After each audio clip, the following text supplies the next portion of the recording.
27 Tazria 28 Metzora She will conceive Leper. Tazria-Metzora, she will conceive Leper. Hadashah 27 Tazria, she conceives. Torah Tazria-Vayikra, Leviticus, 12:1-13:59. Haftarah Tazria-Metzora, 2 Kings, 42:5-19.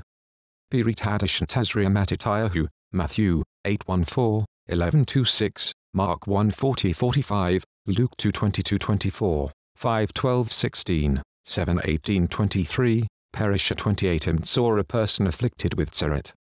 Torah Metzora Leviticus, 14:1-15-33, Haftarah 2 Kings, 7:3-20, Berit Hadashah Metzora Matthew, 9:20-26, Mark 5:20-34, Luke 8:40-48. Messianic Jews, Hebrews, 13:4, in regular years read Hadashah 27 with Hadashah 28, in leap years read separately. Combo, Torah Tazria-Metzora Leviticus, 12:1-15-33.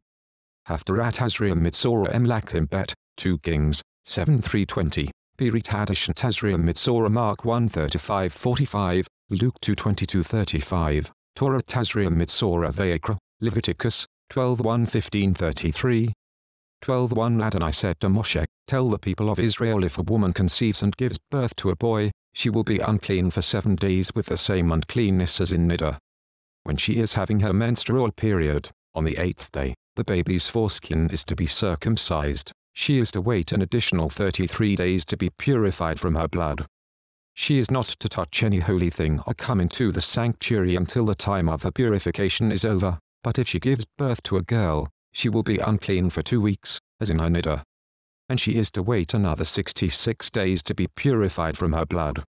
When the days of her purification are over, whether for a son or for a daughter, she is to bring a lamb in its first year for a burnt offering and a young pigeon or dove for a sin offering to the entrance of the tent of meeting, to the Kohen. He will offer it before Adonai and make atonement for her, thus she will be purified from her discharge of blood. Such is the law for a woman who gives birth, whether to a boy or to a girl. If she can't afford a lamb, she is to take 2 doves or 2 young pigeons, the one for a burnt offering and the other for a sin offering. The Kohen will make atonement for her, and she will be clean. 13:1 Adonai said to Moshe and Aaron, if someone develops on his skin a swelling, scab or bright spot which could develop into the diseased Tzeret, he is to be brought to Aaron the Kohen or to one of his sons who are Kohanim. The Kohen is to examine the sore on his skin. If the hair in the sore has turned white, and the sore appears to go deep into the skin, it is Tzeret, and after examining him the Kohen is to declare him unclean. If the bright spot on his skin is white, but it does not appear to go deep into the skin, and its hair has not turned white, then the Kohen is to isolate him for 7 days. On the 7th day the Kohen is to examine him again, and if the sore appears the same as before and has not spread on the skin, then the Kohen is to isolate him for 7 more days. On the 7th day the Kohen is to examine him again, and if the sore has faded and hasn't spread on the skin, then the Kohen is to declare him clean. It is only a scab. So he is to wash his clothes and be clean. But if the scab spreads further on the skin after he has been examined by the Kohen and declared clean, he is to let himself be examined yet again by the Kohen. The Kohen will examine him, and if he sees that the scab has spread on his skin, then the Kohen will declare him unclean. It is Tzeret. If a person has Tzeret, he is to be brought to the Kohen. The Kohen is to examine him, and if he sees that there is a white swelling in the skin which has turned the hair white and inflamed flesh in the swelling, then it is chronic Tzeret on his skin. And the Kohen is to declare him unclean. He is not to isolate him, because it is already clear that he is unclean. If the Tzeret breaks out all over the skin, so that, as far as the Kohen can see, the person with Tzeret has sores everywhere on his body, from his head to his feet, then the Kohen is to examine him, and if he sees that the Tzeret has covered his entire body, he is to pronounce the person with the sores clean. It has all turned white, and he is clean. But if one day inflamed flesh appears on him, he will be unclean. The Kohen will examine the inflamed flesh and declare him unclean. The inflamed flesh is unclean. It is Tzeret. However, if the inflamed flesh again turns white, he is to come to the Kohen.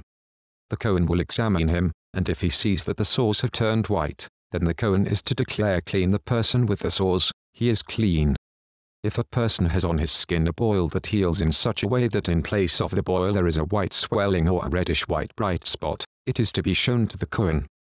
The Kohen is to examine it. If he sees that it appears to be more than skin deep, and its hair has turned white, then the Kohen is to pronounce him unclean. The disease of tzeret is broken out in the boil. But if the Kohen looks at it and doesn't see any white hairs in it, and it isn't more than skin deep but appears faded, the Kohen is to isolate him for 7 days. If it spreads on the skin, the Kohen is to declare him unclean. It is the disease. But if the bright spot stays where it was and has not spread, it is the scar of the boil.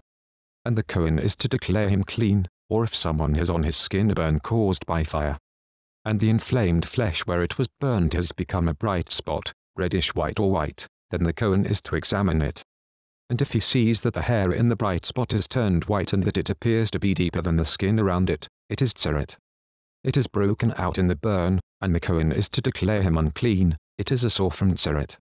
But if the Kohen examines it and sees no white hair in the bright spot, and it is no more than skin deep but looks faded, then the Kohen is to isolate him for 7 days. On the 7th day the Kohen is to examine him. If it has spread on the skin, then the Kohen is to declare him unclean. It is a sore from tzeret. But if the bright spot stays where it was and has not spread on the skin but appears faded, it is a swelling due to the burn, and the Kohen is to declare him clean.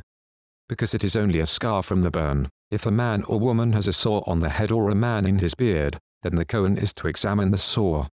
If he sees that it appears to be deeper than the skin around it, with yellow, thin hair in it, then the Kohen is to declare him unclean. It is a crusted area, a tzeret of the head or beard.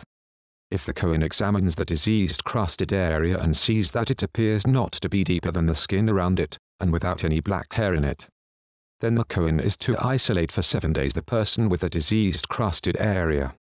On the 7th day the Kohen is to examine the sore, and if he sees that the crusted area hasn't spread, that it has no yellow hair in it, and that the crusted area is not deeper than the skin around it, then the person is to be shaved, except for the crusted area itself, and the Kohen is to isolate him for 7 more days. On the 7th day the Kohen is to examine the crusted area. And if he sees that the crusted area has not spread on the skin and does not appear to be deeper than the skin around it, then the Kohen is to declare him clean. He is to wash his clothes and be clean. But if the crusted area spreads after his purification, then the Kohen is to examine him. And if he sees that the crusted area has spread on the skin, the Kohen is not to look for yellow hair. He is unclean.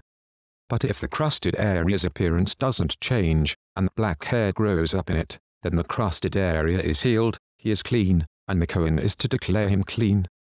If a man or woman has bright spots on his skin, bright white spots, then the Kohen is to examine them. If he sees that the bright spots on the skin are dull white, it is only a rash that is broken out on the skin. He is clean. If a man's hair has fallen from his scalp, he is bald, but he is clean. If his hair has fallen off the front part of his head, he is forehead bald, but he is clean.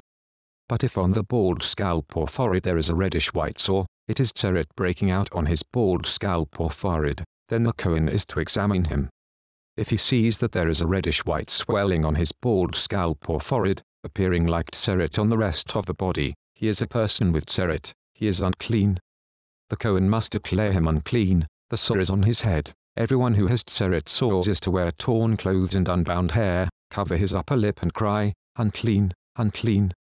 As long as he has sores, he will be unclean. Since he is unclean, he must live in isolation. He must live outside the camp.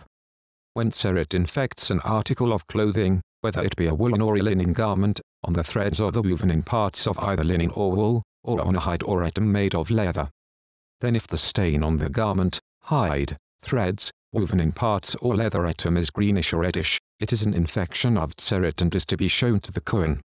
The Kohen is to examine the stain and isolate the article that is the infection for 7 days. On the 7th day he is to examine the stain. If the stain has spread on the garment, threads, woven in parts or leather, whatever its use, the infection is a contagious tzeret. The garment is unclean. He is to burn the garment, threads, woven in parts of either wool or linen, or item of leather having the infection, for it is a contagious tzeret. It must be burned up completely. But if, when the Kohen examines it, he sees that the infection has not spread on the garment or in the threads, woven in parts or leather item, Then the Kohen is to order that the article having the infection be washed and isolated for 7 more days. The Kohen is to examine it after the stain has been washed, and if he sees that the stain has not changed color, then, even though the stain has not spread, it is unclean. You are to burn it up completely. It is rotten, no matter whether the spot is on the outside or on the inside. If the Kohen examines it and sees that the stain has faded after being washed, then he is to tear the stain out of the garment, leather, threads or woven parts. Limafti, if it appears again in the garment, threads, woven parts or leather item, it is contagious, and you are to burn up completely the article that had the stain. But if the infection is gone from the garment, threads, woven parts or leather item that you washed, then it is to be washed a second time, and it will be clean. This is the law concerning infections of Haftarah in a garment of wool or linen, or in the threads or the woven parts, or in any leather item, when to declare it clean and when to declare it unclean. 14:1 Adonai said to Moshe, this is to be the law concerning the person afflicted with tzeret on the day of his purification. He is to be brought to the Kohen, and the Kohen is to go outside the camp and examine him there.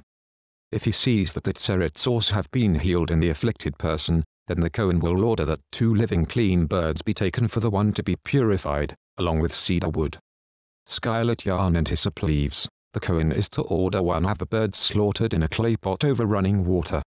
As for the live bird, he is to take it with the cedar wood, scarlet yarn and hyssop and dip them and the living bird in the blood of the bird slaughtered over running water, and sprinkle the person to be purified from the tzeret 7 times. Next he is to set the live bird free in an open field. He who is to be purified must wash his clothes, shave off all his hair and bathe himself in water, then he will be clean, and after that, he may enter the camp. But he must lie outside his tent for 7 days. On the 7th day he is to shave all the hair off his head, also his beard and eyebrows he must shave off all his hair. And he is to wash his clothes and bathe his body in water, and he will be clean.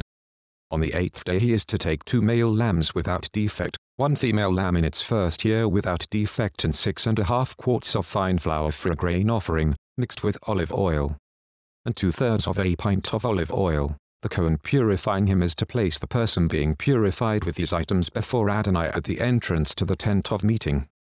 The Kohen is to take 1 of the male lambs and offer it as a guilt offering with a 2/3 pint of olive oil, then wave them as a wave offering before Adonai. He is to slaughter the male lamb at the place in the sanctuary for slaughtering sin offerings and burnt offerings, because the guilt offering belongs to the Kohen, just like the sin offering. It is especially holy. The Kohen is to take some of the blood of the guilt offering and put it on the tip of the right ear of the person being purified, on the thumb of his right hand and on the big toe of his right foot. Next, the Kohen is to take some of the 2/3 pint of olive oil and pour it into the palm of his own left hand. Dip his right finger in the oil that is in his left hand and sprinkle from the oil with his finger 7 times before Adonai. Then the Kohen is to put some of the remaining oil in his hand on the tip of the right ear of the person being purified, on the thumb of his right hand, on the big toe of his right foot and on the blood of the guilt offering. Finally, the Kohen is to put the rest of the oil in his hand on the head of the person being purified. And the Kohen will make atonement for him before Adonai. The Kohen is to offer the sin offering and make atonement for the person being purified because of his uncleanness.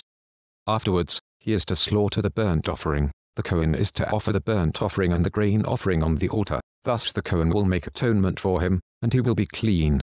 If he is poor, so that he can't afford to do otherwise, he is to take 1 male lamb as a guilt offering to be waved, to make atonement for him. 2 quarts of fine flour mixed with olive oil for a grain offering, 2/3 of a pint of olive oil, and 2 doves or 2 young pigeons, such as he can afford, the one for a sin offering and the other for a burnt offering. On the 8th day, he will bring them to the Kohen for his purification, to the entrance of the tent of meeting before Adonai. The Kohen is to take the lamb of the guilt offering and the 2/3 of a pint of olive oil and wave them as a wave offering before Adonai. He is to slaughter the lamb of the guilt offering. And the Kohen is to take some of the blood of the guilt offering and put it on the tip of the right ear of the person being purified, on the thumb of his right hand and on the big toe of his right foot. The Kohen is to take some of the olive oil and pour it into the palm of his own left hand, and sprinkle with his right hand some of the oil that is in his left hand 7 times before Adonai. The Kohen is to put some of the oil in his hand on the tip of the right ear of the person being purified, on the thumb of his right hand, on the big toe of his right foot in the same place as the blood of the guilt offering. Finally, the Kohen is to put the rest of the oil in his hand on the head of the person being purified, to make atonement for him before Adonai. He is to offer one of the doves or young pigeons, such as the person can afford. Whatever his means suffice, for the one as a sin offering and the other as a burnt offering with the grain offering. Thus the Kohen will make atonement before Adonai for the person being purified. Such is the law for the person who has Tazria-Metzora if he cannot afford the usual elements used for his purification. Adonai said to Moshe and Aaron, when you have entered the land of Canaan which I am giving you as a possession, and I put an infection of Tazria in a house in the land that you possess, then the owner of the house is to come and tell the Kohen, it seems to me that there may be an infection in the house. The Kohen is to order the house emptied before he goes in to inspect the infection, so that everything in the house won't be made unclean. Afterwards, the Kohen is to enter and inspect the house. He will examine the infection. And if he sees that the infection is in the walls of the house, with greenish or reddish depressions that seem to go in deeper than the surface of the wall, he is to go out of the house to its door and seal up the house for 7 days. The Kohen will come again on the 7th day and examine the house. If he sees that the infection has spread over its walls, he is to order them to remove the infected stones and throw them into some unclean place outside the city. Next, he is to have the inside of the house thoroughly scraped, and the scraped-off plaster is to be discarded outside the city in an unclean place. Finally, other stones must be set in the place of the first stones and other plaster used to replaster the house. If the infection returns and breaks out in the house after the stones have been removed and the house scraped and plastered, then the Kohen is to enter and examine it. If he sees that the infection has spread in the house, it is a contagious Tazria in the house, it is unclean. He must break down the house and take its stones, timber and plaster out of the city to an unclean place. Moreover, whoever enters the house at any time while it is sealed up will be unclean until evening. Whoever lies down or eats in the house must wash his clothes. If the Kohen enters, examines and sees that the infection has not spread in the house since it was plastered, then he is to declare the house clean, because the infection is cured. To purify the house, he is to take 2 birds, cedar wood, scarlet yarn and hyssop leaves. He is to slaughter one of the birds in a clay pot over running water. He is to take the cedar wood, the hyssop, the scarlet yarn and the live bird and dip them in the blood of the slaughtered bird and in the running water, and sprinkle the house 7 times. He will purify the house with the blood of the bird, and the running water, the live bird, the cedar wood, the hyssop and the scarlet yarn. But he is to set the live bird free outside the city in an open field, thus will he make atonement for the house, and it will be clean. Such is the law for all kinds of Tazria-Metzoras, for a crusted area, for Tazria in a garment, for a house, for a swelling, for a scab and for a bright spot. To determine when it is clean and when it is unclean, this is the law concerning Tazria. 15:1 Adonai said to Moshe and Aaron, tell the people of Israel, when any man has a discharge from his body, the discharge is unclean. The discharge is unclean no matter whether it continues flowing or has stopped, it is still his uncleanness. Every bed which the person with a discharge lies on is unclean, and everything he sits on is unclean. Whoever touches his bed is to wash his clothes and bathe himself in water. He will be unclean until evening. Whoever sits on anything the person with a discharge sat on is to wash his clothes and bathe himself in water. He will be unclean until evening. Anyone who touches the body of the person with a discharge is to wash his clothes and bathe himself in water. He will be unclean until evening. If the person with a discharge spits on someone who is clean, the latter is to wash his clothes and bathe himself in water. He will be unclean until evening. Any saddle that the person with a discharge rides on will be unclean. Whoever touches anything that was under him will be unclean until evening. He who carries those things is to wash his clothes and bathe himself in water. He will be unclean until evening. If the person with a discharge fails to rinse his hands in water before touching someone, that person is to wash his clothes and bathe himself in water. He will be unclean until evening. If the person with a discharge touches a clay pot, it must be broken. If he touches a wooden utensil, it must be rinsed in water. When a person with a discharge has become free of it, he is to count 7 days for his purification. Then he is to wash his clothes and bathe his body in running water. After that, he will be clean. On the 8th day, he is to take for himself 2 doves or 2 young pigeons, come before Adonai to the entrance of the tent of meeting and give them to the Kohen. The Kohen is to offer them, the one as a sin offering and the other as a burnt offering. Thus the Kohen will make atonement for him on account of his discharge before Adonai. If a man has a seminal emission, he is to bathe his entire body in water. He will be unclean until evening. Any clothing or leather on which there is any semen is to be washed with water. It will be unclean until evening. If a man goes to bed with a woman and has sexual relations, both are to bathe themselves in water. They will be unclean until evening. If a woman has a discharge, and the discharge from her body is blood, she will be in her state of niddah for 7 days. Whoever touches her will be unclean until evening. Everything she lies on or sits on in her state of niddah will be unclean. Whoever touches her bed is to wash his clothes and bathe himself in water. He will be unclean until evening. Whoever touches anything she sits on is to wash his clothes and bathe himself in water. He will be unclean until evening. As soon as he touches the bed or something she sat on, he will be unclean until evening. If a man goes to bed with her, and her menstrual flow touches him, he will be unclean 7 days. And every bed he lies on will be unclean.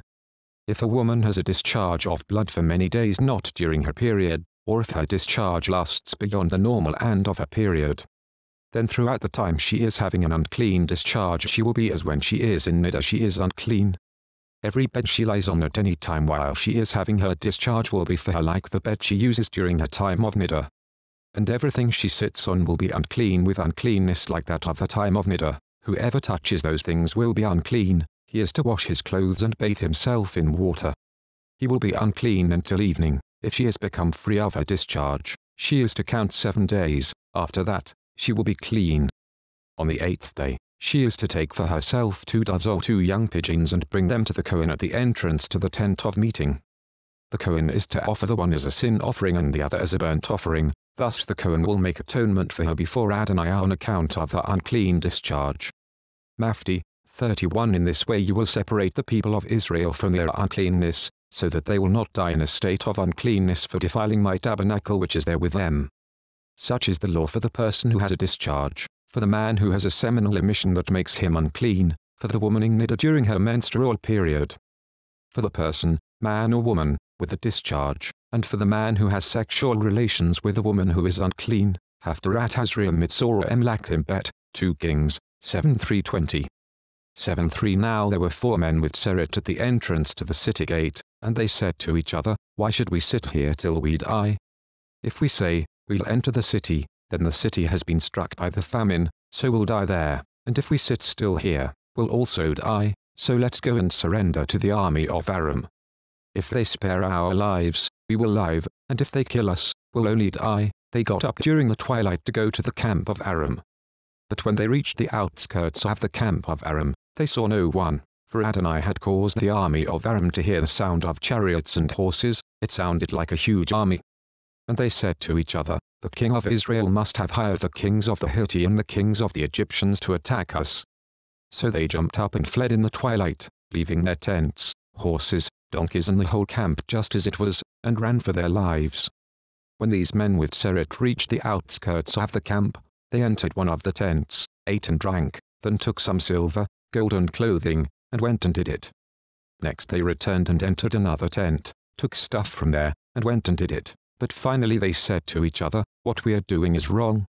At a time of good news like this, we shouldn't keep it to ourselves. If we wait even till morning, we will earn only punishment, so come on, let's go and tell the king's household. So they came and shouted to the gatekeepers of the city and told them the news. We went to the camp of Aram, and no one was there, no human voice, just the horses and donkeys tied up, and the tents left in place. The gatekeepers called and told it to the king's household inside. Then the king got up in the night. He said to his servants, I'll tell you what Aram has done to us. They know that we're hungry, so they've gone outside the camp and hidden in the countryside, saying, when they come out of the city, we'll take them alive and then get inside the city. One of his servants answered, I suggest letting some men take 5 of the remaining horses that are left in the city. They are like everything else in Israel that remains. Like everything else in Israel, practically finished, and we'll send and see. So they took 2 chariots with horses, and the king sent after the army of Aram, saying, go, and see. They went after them all the way to the Yarden, and found the entire distance strewn with clothing and other articles Aram had thrown away in their haste. The messengers returned and told the king. Then the people went out and ransacked the camp of Aram, with the result that 6 quarts of fine flour was sold for only a shekel and half a bushel of barley for a shekel. In keeping with what Adonai had said, the king put the servant on whose arm he had leaned in charge of the gate, and the people trampled him down in the gateway, so that he died, as the man of God had said he would. Who spoke when the king came to him? For the man of God had said to the king, "Tomorrow by this time 6 quarts of barley will sell for only a shekel and half a bushel of fine flour for a shekel, in the market, at the gate of Shomron." The servant had answered the man of God, "Why, this couldn't happen even if Adonai made windows in heaven." And Elisha had said, "All right, you yourself will see it with your own eyes. But you won't eat any of it." That is exactly what happened to him, because the people trampled him down in the gateway, so that he died. Pirit Hadashah Tazria-Metzora Mark 1:35-45, Luke 2:22-35. Mark 1:35. Very early in the morning, while it was still dark, Yeshua got up, left, went away to a lonely spot and stayed there praying, but Shimon and those with him went after him. And when they found him, they said, "Everybody is looking for you." He answered, "Let's go somewhere else to the other villages around here. I have to proclaim the message there too. In fact, this is why I came out." So he traveled all through the Galilee, preaching in their synagogues and expelling demons. A man afflicted with tzeret came to Yeshua and begged him on his knees, "If you are willing, you can make me clean." Moved with pity, Yeshua reached out his hand, touched him and said to him, "I am willing, be cleansed." Instantly the tzeret left him, and he was cleansed. Yeshua sent him away with this stern warning, "See to it that you tell no one." Instead, as a testimony to the people, "Go and let the Kohen examine you, and offer for your cleansing what Moshe commanded." But he went out and began spreading the news, talking freely about it. So that Yeshua could no longer enter a town openly but stayed out in the country, where people continued coming to him from all around. Luke 2:22. When the time came for their purification according to the Torah of Moshe, they took him up to Jerusalem to present him to Adonai, as it is written in the Torah of Adonai. Every firstborn male is to be consecrated to Adonai, and also to offer a sacrifice of a pair of doves or 2 young pigeons, as required by the Torah of Adonai.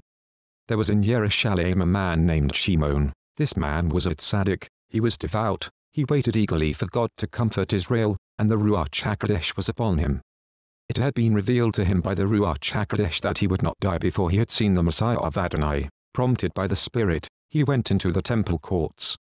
And when the parents brought in the child Yeshua to do for him what the Torah required, Shimon took him in his arms, made a berakah to God, and said, "Now, Adonai, according to your word, your servant is at peace as you let him go, for I have seen with my own eyes your Yeshua, which you prepared in the presence of all peoples, a light that will bring revelation to the Gentiles, and glory to your people Israel." Yeshua's father and mother were marveling at the things Shimon was saying about him. Shimon blessed them and said to the child's mother, Miriam, "This child will cause many in Israel to fall and to rise. He will become a sign whom people will speak against. Moreover, a sword will pierce your own heart too."